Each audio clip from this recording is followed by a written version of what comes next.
Tiga berapa? Dua. Tiga. Iya. Dua. Ya. Bagus. Berarti dapat hasilnya. Ini maksudnya kita pemahaman ke apa? Daya tangkap untuk penalaran. Ya. Teliti itu berarti kan kata teliti ada di kata angka yang kita sebutkan. Nah, sekarang kita masuk ke penyebaran pemahaman budaya positif. Apa saja itu budaya positif? Konsep inti budaya positif itu yang pertama yaitu perubahan paradigma belajar, kemudian disiplin positif, nilai-nilai kebajikan, kebutuhan dasar manusia, motivasi perilaku manusia, posisi kontrol guru, keyakinan kelas, kemudian segitiga restitusi. Nah, ada 8 inti harus dipelajari untuk penyerapan budaya positif ini. Ya, yang pertama yaitu perubahan paradigma. Perubahan paradigma ini maksudnya kita harus mengajarkan perubahan dari pembelajaran lama yang biasanya bersifat saniter guru, teacher, kita harus berubah ke berpihak kepada siswa atau saniter murid. Nah, di sini pembelajaran biasanya bermacam-macam perubahannya, tapi salah satunya adalah berdiferensiasi. Sehingga para peserta didik sesuai dengan tujuannya berdasarkan tahap perkembangan teori, psikologi, modern untuk mewujudkan profil pelajar Pancasila. Jadi di sini kita perubahan paradigmanya pembelajaran diferensiasi, karena di situ sudah mencakup segala metode pembelajaran menyangkut kebutuhan siswa. Kemudian miskonsepsi tentang teori kontrol. Ini pendapat guru yang selama ini terdapat di sekolah kita. Yang pertama, kebanyakan guru itu ilustrasi guru mengontrol murid. Kita tidak dapat memaksa murid berbuat sesuatu jika kalau murid tersebut memilih untuk tidak melakukannya. Berarti sebagai guru kita tidak bisa memaksa kalau murid itu tidak bersedia. Kemudian ilusi bahwa kritik dan membuat orang merasa bersalah dapat menguatkan karakter. Biasanya guru kan berpendapat seperti itu. Nah, sekarang menggunakan hal tersebut menuju kepada identitas gagal.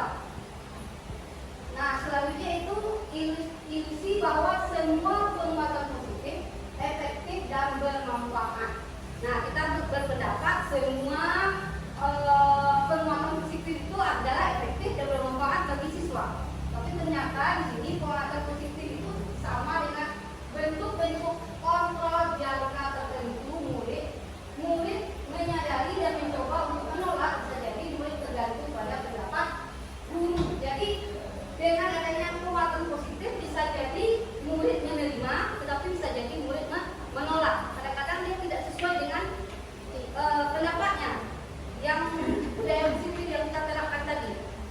Kemudian ilusi bahwa orang dewasa memiliki hak untuk memaksa. Ini biasanya orang tua juga begini. Dia memaksakan kehendaknya ke anak. Kan zaman dulu kebanyakan orang tua seperti itu. Nah, sekarang itu perilaku tersebut tidak efektif untuk jangka panjang. Kenapa? Kalau kita memaksakan, akhirnya anak tersebut akan terpaksa melakukan, tetapi tidak akan menyadari bahwa pilihan orang tua itu yang terbaik. Kemudian akan timbul pemusuhan. Nah, pemusuhan ini anak kalau kita paksa pasti akan timbul perlawanan. Jadi kalau seandainya timbul perlawanan, otomatis nanti akan ada kontra, akan ada pemusuhan. Itu maksudnya ilusi bahwa orang dewasa memiliki hak untuk memaksa. Kemudian mengubah paradigma stimulus respon pendekatan teori kontrol. Di sini kita budaya positif juga artinya pertama stimulus respon. Realitanya kebutuhan kita adalah sama, tapi kalau di teori kontrol realitanya kebutuhan kita akan berbeda. Nah, kemudian semua orang melihat hal yang sama, tapi kalau di teori kontrol kita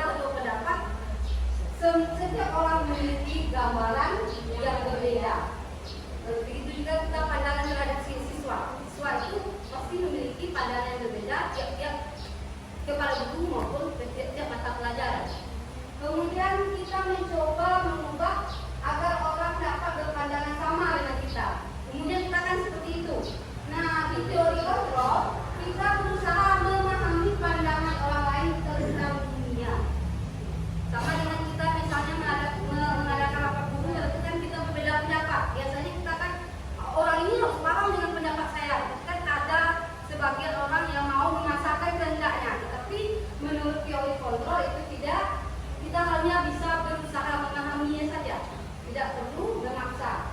Kemudian perilaku buruk dilihat sebagai suatu kesalahan. Ini kebanyakan guru seperti ini. Kalau setelah melihat siswa berperilaku buruk, berarti dianggap salah. Nah, di teori kontrolnya hanya Anda yang bisa. Semua perilaku memiliki tujuan. Maksud tujuan itu berarti setiap pelatih anak itu kita harus gali dulu. Kenapa anak tersebut seperti ini?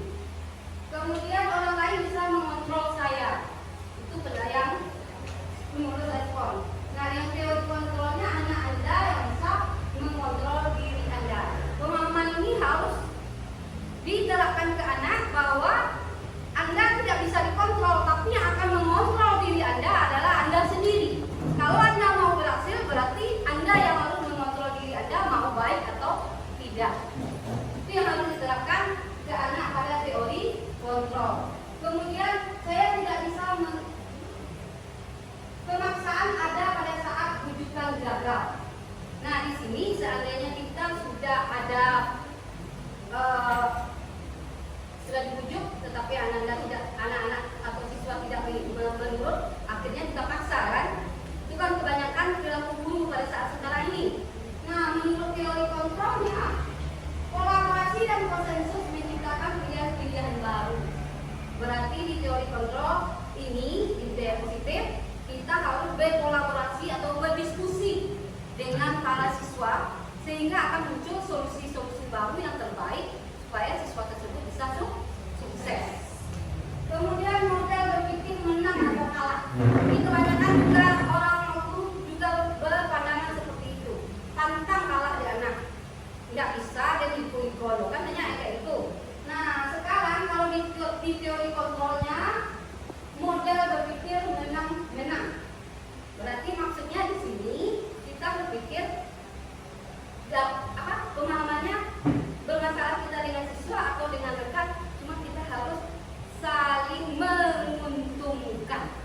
Awak menang, kawan menang. Itu maksudnya. Kawan nggak pede, awak dapat manfaat. Nah, seperti itu. Nah, selanjutnya disiplin positif. Disiplin mengacu pada disiplin diri yang memiliki tanggung jawab terhadap apa yang dilakukannya berdasarkan nilai-nilai yang diyakini. Untuk menciptakan merdeka, salah utamanya harus ada disiplin yang kuat. Nanti disiplin diri ini adalah disiplin yang berasal dari diri sendiri, dan ada juga berasal dari luar. Ya. Disiplin positif merupakan salah satu cara penyerapan disiplin yang bertujuan untuk menumbuhkan kesadaran serta memberdayakan peserta didik tanpa imbalan atau penghargaan. Berarti intinya disiplin ini harus membuat para siswa menyadari kesalahan atau apa pelanggaran yang dibuat itu, dia sadar bahwa ini yang dilakukannya adalah salah. Kemudian tidak harus harus ada hukuman atau imbalan untuk menerapkan disiplin. Itu yang harus diterapkan kepada siswa. Kalau di sekolah kita bisa lihat ada guru yang harus memaksa murid untuk kalau terlambat jongkok, berlari, atau kalau guru lagi itu si Pak melawan si Pak. Kan ada yang seperti itu. Nah, mudah-mudahan kedepannya ubah pemahaman kita kalau disiplin itu harus ada kesadaran dari siswa tersebut. Bagaimana caranya? Bisa kita pelajari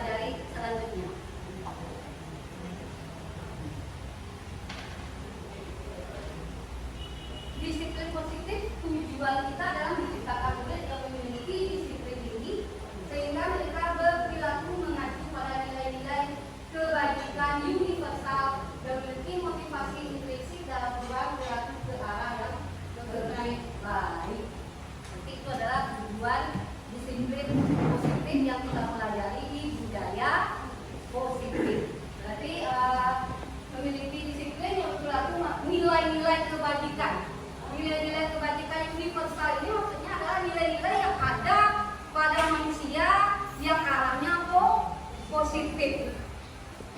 Itu yang akan kita dominasikan ke anak. Dominankan, tumbuhkan nilai-nilai kebajikan di anak sehingga nilai-nilai tersebut akan mencerminkan disiplin positif anak. Nilai-nilai kebajikan di profil pelajar Pancasila dapat kita lihat yaitu beriman, bertakwa kepada Tuhan Yang Maha Esa, dan berakhlak mulia, kebinekaan global, gotong royong, mandiri, kreatif, dan bernalar kritis. Di sini nilai-nilai kemanusiaannya berarah positif semua, sudah berada di profil pelajar Pancasila. Kemudian nilai Primarius program atau PPIPO. Di situ terletak toleransi rasa hormat, integritas, mandiri, menghargai, kemudian empati, keingintahuan, kreativitas, kerjasama, percaya diri, dan komitmen. Kemudian ada nilai keterampilan hidup, dapat dipercaya, hati yang luas, pendengar yang baik, tidak merendahkan orang lain, memberikan yang terbaik dari dirinya. Itu merupakan keterampilan hidup yang harus diterapkan oleh siswa. Nah, selanjutnya kebutuhan dasar manusia. Di sini kebutuhan dasar manusia ini adalah segala sesuatu yang kita lakukan untuk mendapatkan apa yang kita inginkan.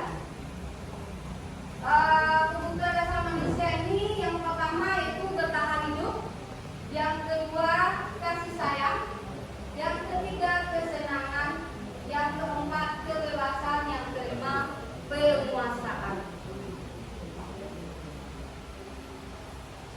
Bertahan hidup. Bertahan hidup di sini seperti makanan, pakaian, tempat tinggal, keamanan, kesehatan. Kemudian kasih sayang dan rasa diterima. Rasa diterima diperlukan berbagi, kerjasama, menjadi bagian dalam kelompok. Kemudian penguasaan, harga diri, keinginan untuk dianggap, memimpin, berprestasi, diakui, didengar. Kemudian kebebasan, mandiri, memiliki pilihan, mencoba hal baru, mampu mengendalikan alam. Kesenangan, memakai situasi yang menyenangkan atau dalam kata tertawa. Nah, 5 kebutuhan dasar manusia ini harus namanya 5 kebutuhan manusia. Berarti seandainya pincang salah satu kebutuhan manusia, maka siswa tersebut akan melakukan pelanggaran atau pembiasaan negatif karena dari 5 kebutuhannya tidak salah satu tidak terpenuhi. Nah, Bapak Ibu bisa dilihat di sekolah kita ini 5 kebutuhan dasar manusia pada peserta didik kita kebanyakan mungkin di bidang kasih sayang. Kebanyakan orang tua pergi pagi, pulang malam. Jadi anak-anak itu yang butuh perhatian, makanya di sekolah kadang-kadang pelanggannya main kek-kek. Ada juga yang tadi dikatakan dia karena kasusnya mungkin dia bekerja malam, jadi sering terlambat datang. Berarti itu di situ kebutuhan hidup, bertahan hidup dia tidak yang kurangnya. Kenapa? Karena untuk bertahan hidup dia harus mencari keuangannya sendiri sehingga terjadilah pembiasaannya negatif pada dirinya. Atau pada penguasaan, ada juga anak yang saling mengganggu kawannya. Karena kenapa? Mungkin waktu di SMP dia merasa pintar, merasa berguna, tetapi setelah tipu di sekolah kok, ini tidak ada dianggap. Dia tidak dianggap pintar atau tidak berguna. Maka ujung-ujungnya nanti terjadi pertengkaran atau persaingan di dalam kelas, sehingga nanti saling sindir dan saling bully. Nah, itu salah satu kebutuhannya karena tidak terpenuhi. Kemudian mandiri, memiliki pilihan. Nah, kebebasan inilah yang harus kita cermati. Kita dalam mengajar anak harus penting melihat kebebasan. Bagaimana metode kita mengajarkan ke anak dalam pelajaran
dari luar. Itu untuk menghindari ketidaknyamanan atau hukuman. Ini maksudnya setiap sekolah pasti ada sanksi atau hukuman. Jadi siswa itu daripada ambo melanggar, biarlah mengikuti aturan sekolah. Kan ada seperti itu. Nah, kemudian kalau ambo bapak nanti kena hukum, kan ada seperti itu. Berarti anak-anak ini cuma motivasinya cuma karena ada aturan sehingga takut melanggar. Itu motivasinya. Yang kedua yaitu untuk mendapatkan imbalan atau penghargaan dari orang lain. Misalnya anak ini berbuat karena nilai. Bisa jadi kan anak ini melakukan kerjakan tugas nak, jadi apa yang ada di pikiran dia, aku nilai adalah lancar itu. Berarti kan karena cuma nilai. Nah, seharusnya anak itu adanya motivasi internal. Ya, anak itu harus menjadi orang yang diinginkan dan menghargai diri sendiri dengan nilai-nilai yang mereka percayai. Berarti anak ini harus menjadi orang yang mereka inginkan sesuai dengan nilai-nilai yang mereka percayai. Itu adalah motivasi internal dari dalam diri siswa itu tersebut. Nah, ini bentuk-bentuk yang dipelajari. Yang pertama hukuman, konsekuensi, restribusi. Di budaya positif kamu mempelajari hukuman, konsekuensi, restribusi. Nah, dari 3 pemahaman ini Bapak Ibu bisa Bapak Ibu membedakan mana hukuman, mana konsekuensi, mana restribusi. Bapak Ibu dari tampilan layar depan bisa Ibu membedakan mana hukuman, mana konsekuensi, mana restribusi. Ya, silakan Ibu. Kalau hukuman kita sering bersifatnya fisik. Secara tiba-tiba aja tanpa disosialisasikan dulu terlebih kepada siswa. Kalau kamu terlambat, langsung lari kayak gitu aja tanpa ada apa-apa sebelumnya, tanpa ada kesepakatan sebelumnya. Kalau konsekuensi kita sepakati dulu bersama, kita bincangkan bersama, nanti kita bahas. Ini kalau terlambat ini konsekuensinya. Kalau kamu ketiduran, ini konsekuensinya. Tapi ini juga tidak membuat murid nyaman. Yang paling bagus itu adalah restitusi. Setelah kita buat bersama, kita sepakati ketika dia melanggar atau melupakan, kita ingatkan bagaimana yang telah dia lupakan dan dia pula yang mencari solusinya dengan kita membimbing untuk mencari solusinya. Ya, makasih Bu Info ya, bagus sekali Bu Info ya. Perbedaan hukuman, konsekuensi dan restitusi. Hukuman berarti kita menghukum mungkin dengan kalimat-kalimat yang menghardik, kemudian dengan bersifat fisik, tetapi tidak tertulis aturan tersebut. Ini yang katanya tidak berencana tiba-tiba. Maksudnya seandainya kita bikin aturan tertulis, berarti itu namanya bukan hukuman. Tetapi kalau tidak ada aturan tertulis, itu berarti hukuman. Sedangkan konsekuensi berarti ada aturan yang disepakati oleh sekolah, kemudian ada sanksi yang diberikan. Itu namanya konsekuensi. Sedangkan restitusi adalah suatu proses untuk menyelesaikan penyelesaian si anak dengan dengan 3 cara supaya pelanggaran yang dibuat oleh anak tidak terulang kembali. Itu yang restitusi.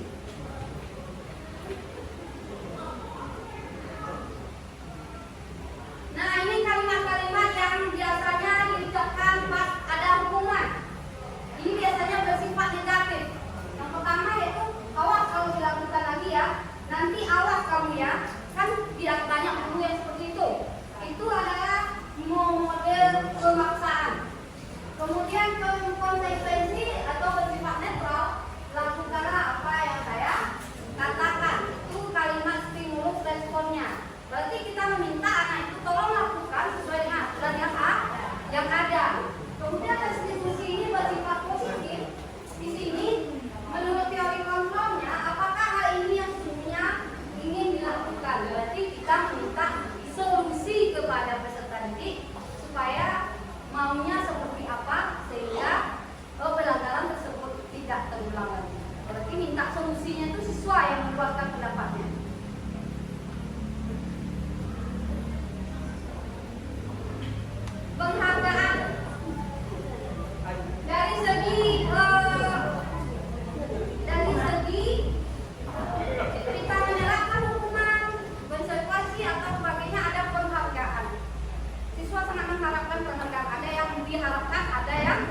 Tidak.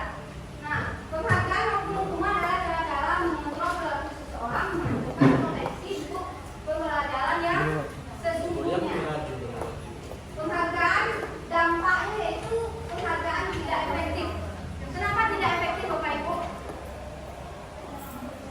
Dengan adanya penghargaan, apakah kita menerapkan budaya positif apakah efektif? Di sini kalimatnya penghargaan tidak efektif. Kenapa?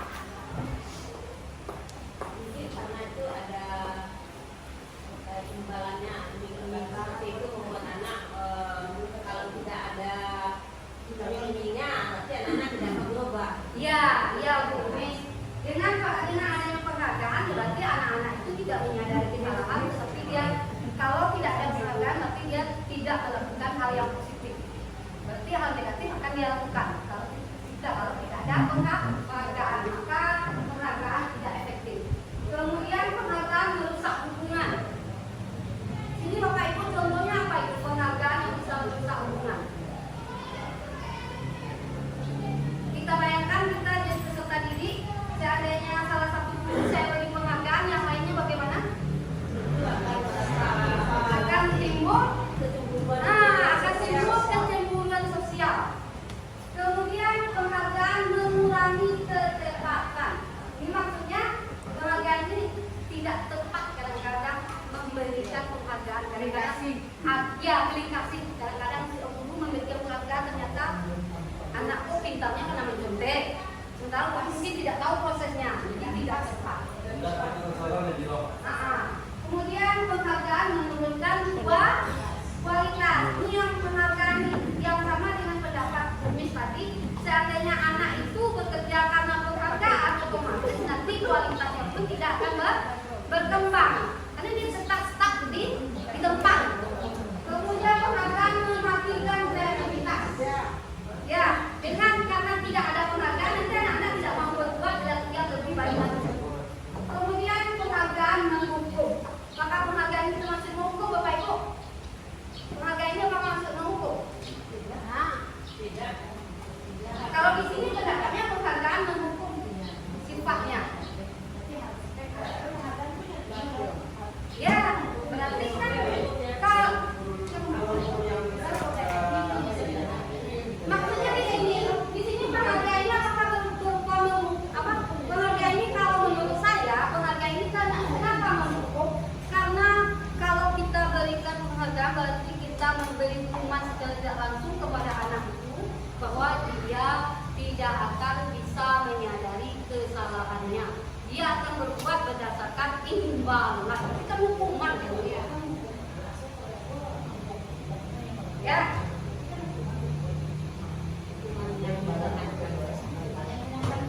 Nah, ini ada 5 posisi kontrol guru.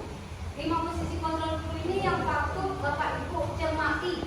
Yang pertama penghukum, yang kedua pembuat merasa bersalah, yang ketiga teman, yang keempat pemantau, yang kelima manajer. 5 posisi kontrolnya maksudnya ini khusus untuk kita sebagai guru. Kita harus paham dulu posisi kita di mana terhadap permasalahan anak. Ini kita bisa lihat contoh kasus. Siswa tidak memakai atribut lengkap saat upacara bendera. Kalau kalimat penghukum, lari kelilingi lapangan 2 kali putaran. Itu kalimat penghukum. Berarti posisi kita sebagai guru adalah penghukum. Kemudian membuat merasa bersalah.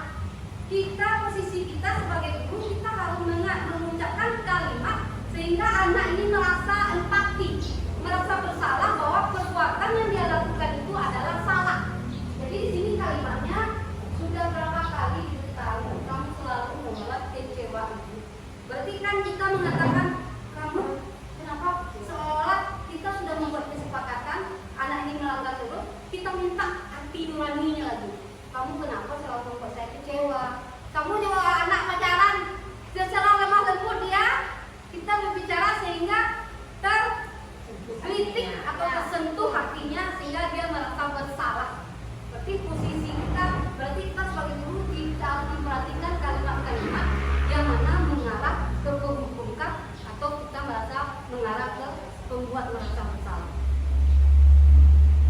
Kemudian di posisi kita sebagai guru pada posisi teman, kita istilahnya kita sebagai guru selalu memposisikan sebagai teman, karena di pembelajaran ini kita adalah berkolaborasi antara guru dengan siswa. Jadi siswa itu harus kita posisikan sebagai teman. Kalau enggak, berarti anak tersebut akan jauh dari kita sehingga dia tidak bisa mengungkapkan ekspresinya sebagaimana dia mengungkapkan ekspresinya kepada teman. Nah, kalimat yang bagus di sini adalah ayo dong ikuti aturan sekolah. Dia sudah nggak apa-apa, lain kali jangan diulang ya. Kan ada kalau bapak-bapak yang mau seperti itu. Anda itu yang Tuhan sifat katanya. Jadi anak-anak itu merasa, ya Pak, tidak merasa teman dia tetap merasa ini bapak ini tidak temannya. Tapi kalau seandainya dengan kalimat seperti ini atau lain kali jangan diulang, biasanya kan ibu-ibu ya banyak seperti itu. Karena sifat ibu-ibu lebih peka ya, karena perasaan. Jadi biasanya ibu-ibu ini jangan bilang Pak Ibu, yang dibilang tidak kan kayak gitu. Nah biasanya kalimat seperti ini kebanyakan ibu-ibu yang mengungkapkannya kepada peserta didik. Selanjutnya pemantau. Nah posisi kita sebagai pemantau, kamu sudah mendapat peraturan sekolah, kamu tahu konsekuensinya. Beli atribut upacara jangan diulangi lagi. Nah di sini kita sebagai pemantau, posisi kita sebagai pemantau itu kita menerapkan hukumannya, tetapi setelah ada kesepakatan dan aturan tertulis bahwa seandainya anak melanggar ini berarti hukumannya seperti ini. Berarti kita harus bersikap sebagai pemantau. Harus beli atribut, itu kan solusinya tadi itu. Karena di aturan itu anak-anak tidak harus pakai atribut. Kenapa disuruh beli? Karena itu solusinya. Kemudian jangan diulangi lagi. Berarti dia mengingatkan kamu besok-besok jangan diulangi lagi pelanggaran ini. Kemudian posisi manajer. Nah posisi manajer ini biasanya posisi di mana kita sebagai manajer atau sebagai pemimpin yang mencarikan solusi terbaik untuk permasalahan guru atau siswa. Kita kaji permasalahannya, kemudian kita tanya kepada siswa tersebut, kita minta solusinya yang terbaik bagi anak-anak ini seperti apa. Dan kita minta kepada orang yang bersangkutan yang merasa melakukan pelanggaran dengan kalimat seperti apa, kamu tahu kesalahanmu. Jadi kita harus tanya dulu, tahu salah apa tidak. Kalau saya tidak tahu, jangan aku tuh jalan dulu bahas salahnya. Kemudian kira-kira bagaimana kamu akan memperbaiki kesalahan kamu. Berarti solusinya harus kita mintakan kepada peserta didik yang melanggar tersebut dari dirinya. Ide solusi timbul dari peserta didik yang membuat atau melanggar. Tunggu dulu. Belum sampai ke situ. Nanti ada video apa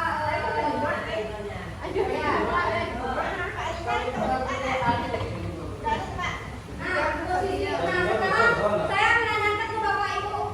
Di sini ada kalimat saya kecewa sekali dengan kamu. Ini tuh kamu posisi apa Bapak Ibu? Bersalah. Ya, membuat merasa bersalah.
mencerminkan anak. Sehingga kalimat makanya di sini harus ada, karena makanya harus ada menstabilkan identitas. Sehingga anak itu tidak merasa disudutkan. Jadi kalau anak tidak merasa disudutkan, nanti akan timbul solusi tidak itu walaupun visual awal pasti, nah mungkin tidak tahu mungkin kalau seandainya tidak tahu itu mungkin pelanggaran berat. Restitusi ini tidak semuanya bisa menyelesaikan masalah, tapi pasti misalnya restitusi ini mungkin untuk mengadakan sehingga bagaimana siswa dan guru bisa saling mendukung. Tetapi kalau melanggar konsekuensi atau ada konsekuensi yang dilanggar, tetap konsekuensi dijalankan. Itu biasanya termasuk pelanggaran berat. Misalnya setelah anak direstitusi, kemudian ada konsekuensinya. Konsekuensi tetap kita jalankan karena itu sesuai dengan kesepakatan kita. Tapi kita redakan dulu. Kalau anak marah kita redakan, kita arahkan dulu maksudnya anak salah. Dan dimakan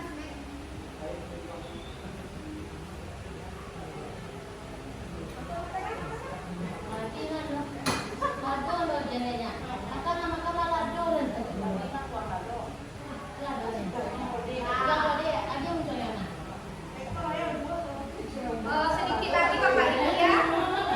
Menstabilkan identitas berdasarkan prinsip membuat kesalahan adalah sebagian dari proses pembelajaran. Menggeser identitas murid dari identitas gagal menjadi identitas sukses. Jangan mengkritik murid yang sedang mengalami identitas gagal. Nah Bapak Ibu, intinya kalau ada anak dalam identitas gagal jangan mengkritiknya Bapak Ibu. Ya. Kemudian kalimat kenyataannya kebanyakan satu, membuat kesalahan sesuatu yang wajar. Manusia tidak ada yang sempurna. Kita bisa memperbaiki masalah ini. Saya tidak menanyakan kesalahannya, tetapi fokus memperbaiki masalah itu. Kemudian apakah saat ini kamu tengah menjadi orang baik untuk diri kamu sendiri? Nah itu adalah menstabilkan identitas. Kemudian validasi tindakan yang salah. Di situ berdasarkan prinsip setiap perilaku berupa memenuhi suatu kebutuhan tertentu dulu akan bergeser dari pemikiran stimulus respon menjadi proaktif. Mengenali dan mengakui kebutuhan murid ini dapat memperbaiki hubungan dengan murid. Kemudian pertanyaan atau pernyataan disampaikan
menggali dan meningkatkan potensi anak di bidang minat dan bakat.